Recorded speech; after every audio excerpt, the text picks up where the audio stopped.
விஜய் கட்சியில விஜயோடைய பிஆர்ஓ இருந்தீங்க.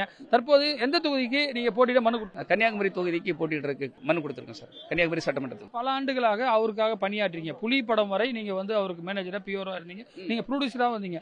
இப்போ கருத்து வேறுபாடால இந்த மாதிரி நீங்க சொல்றீங்க, காழ்ப்புணர்ச்சியில சொல்றீங்க அப்படின்னு சொல்ல முடியும் சார்.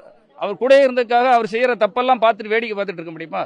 ஒரு பெத்த அப்பாவுக்கு அவ்வளவு துரோகம் பண்றாரு, பெத்த அம்மாவுக்கு இது பண்றாரு, கிட்ட சேர்க்கல, வீட்டை விட்டு வீட்டுக்குள்ள சேர்க்க மாட்டேங்கிறாரு, தனியா இருக்கிறாரு. அவங்க கடைசி 80 வயசுக்கு பிறகு ஒரு தனிமைப்படுத்தப்பட்டிருக்காங்க சார்.